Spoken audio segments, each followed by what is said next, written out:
Karena begini waktu itu, pada suatu kampung waktu itu zaman Nabi Musa. Di satu kampung tersebut ada seorang yang luar biasa ibaratnya. Udah ngejengkelin deh pokoknya. Orang kau anak ayam hilang, orang kau anak jemuran hilang, orang kau anak ibarat sendal lagi hilang lain semua. Lalu para masyarakat tersebut lapor ke Nabi Musa, wahai Nabi Musa, di kampung kita ini ada orang yang brengsek yang luar biasa. Coba sih tolong ibaratnya diapain. Lalu oleh Nabi Musa ibaratnya orang tersebut dibuang ke hutan. Arahnya ke hutan Pak.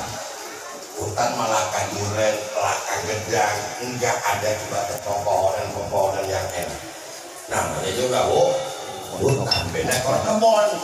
Di kebun mah ada rambutan, ada duren, ada alpukat, ngomongin kebun ya Pak. Ini mah hutan. Nah ketika di dalam hutan sana seorang Bani Israel tadi sakit.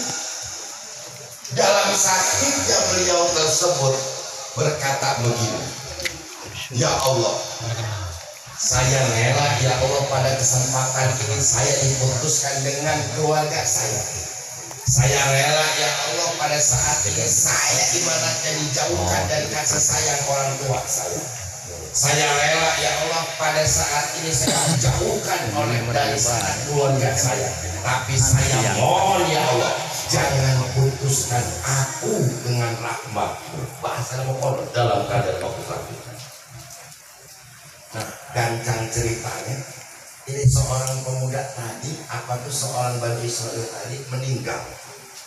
Pas dalam keadaan meninggal, bukan ada si ngobrol dewek baik sih.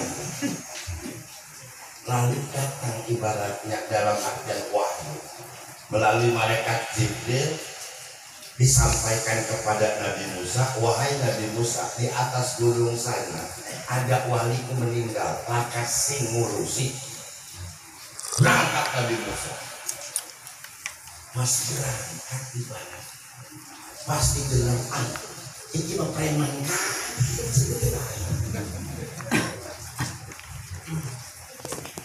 Ini mah preman. Nah maka untuk itu kita jangan putus dari rahmat Allah. Makanya setiap doa itu ada selalu birahmatika. Saya minta kepadamu ya Allah. Coba gitu doa itu pakai pasti. Birahmatika artinya mah dengan wasilah rahmatmu ya Allah. Ampunilah saya, kabulkanlah permintaan saya. Itu dalam artian itu karena rahmat Allah itu dalam artian kita Pak selamat dunia, selamat akhirat. Ini semata-mata rahmat dari Allah, bukan karena dasar ibadah kita nanti kita selamat di dunia ini dan di akhirat, bukan. Karena pernah ada juga kaum Bani Israel itu dalam artian ibadah 500 tahun, malam tahajud siang puasa, malam tahajud siang puasa 500 tahun malam benda-benda. Lalu dia berdoa, ya Allah cabut nyawaku dalam keadaan lagi sujud. Dicabut nyawanya oleh Allah dalam keadaan lagi sujud. Lalu kata Allah, wahai malaikatku, masukkan hambaku yang tukang ibadah ini ke surgaku dengan rahmatku. Dijawab, oke, dengan sebab rahmat. Lalu seorang yang ahli ibadah ini belaga lagi kita. Oh tidak ya Allah, dengan sebab ibadahku yang 500 tahun. Bong saya malam ibaratnya tahajud terus, yang puasa terus, maka saya wajar dong kalau ada kata masuk surga dengan sebab ibadahku. Oh kalau begitu maka oh ya sudah, hitung-hitungan baik.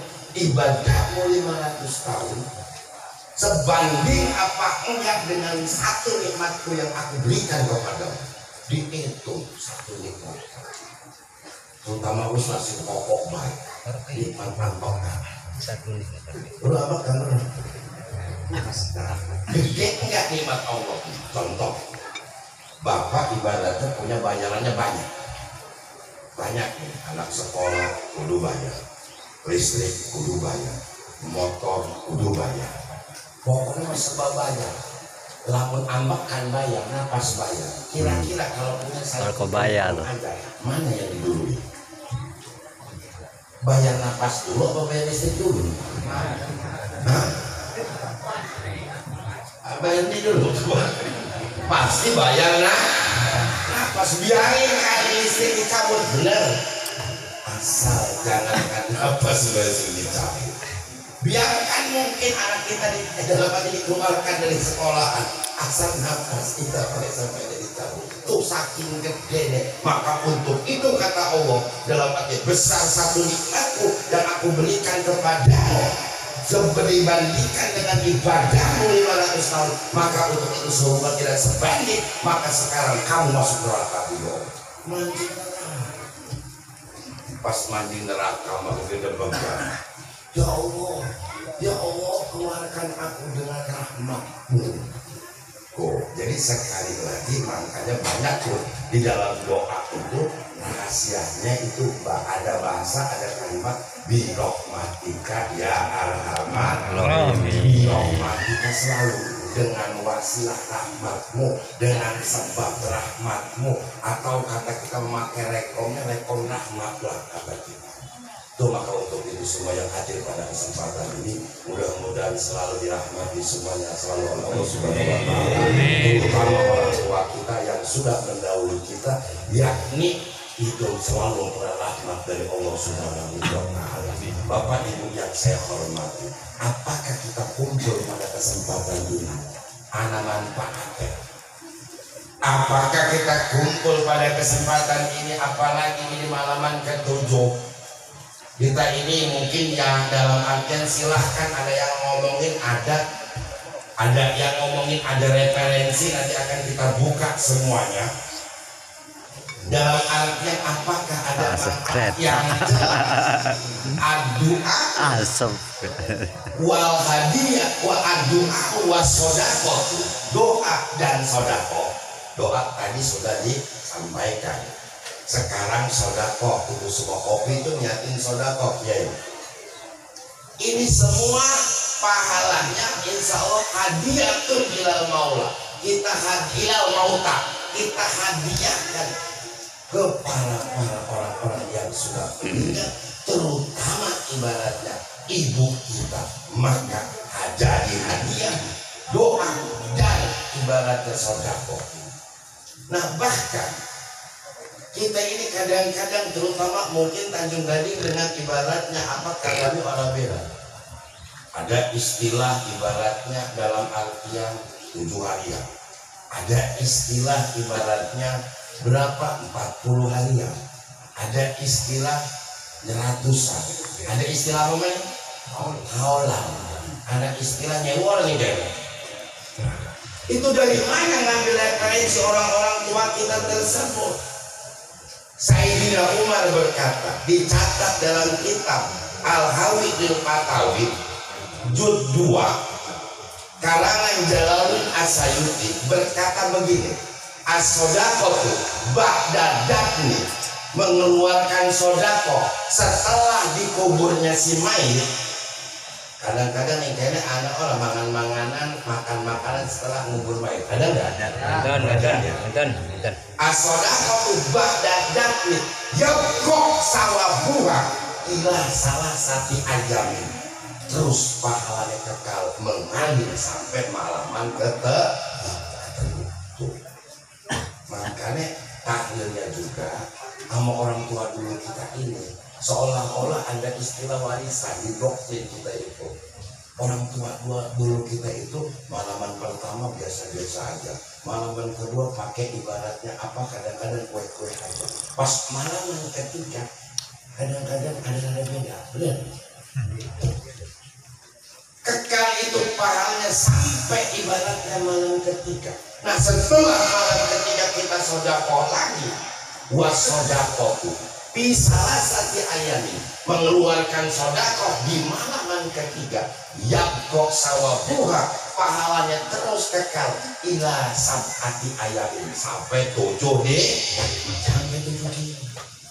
Ini karangan Im Jalaluddin Sayuti Al-Hawid Lirfatan juz 2.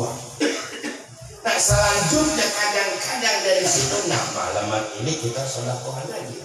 Kira-kira besok tuh sama. Siap. Ada besok sedekah lagi, nggak kudu besok sebut nama. Ini juga sudah sedekah. Terus ibaratnya wasodaqah tuh katanya mengeluarkan sodaqah.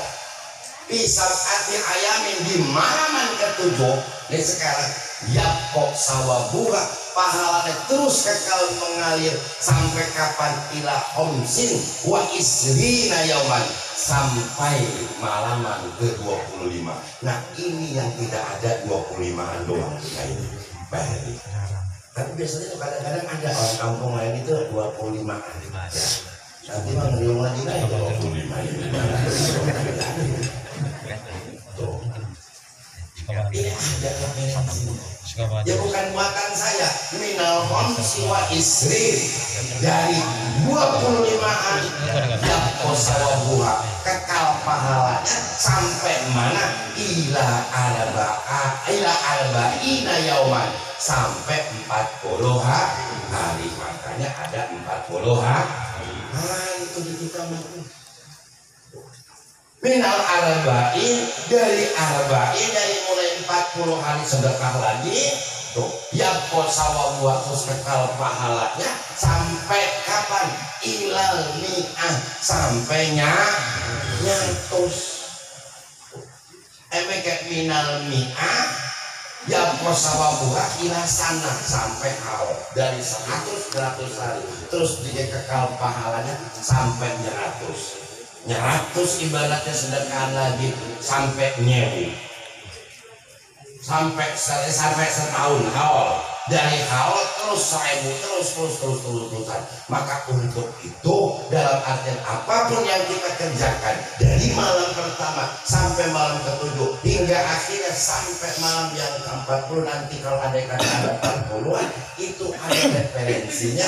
Sayyidina Umar dicatat oleh Ibnu Jalaluddin As-Sayuti, dicatat dalam kitab Al-Hawid Lirfatan juz 2. Tuh maka untuk itu bukan tanpa dalil orang tua kita.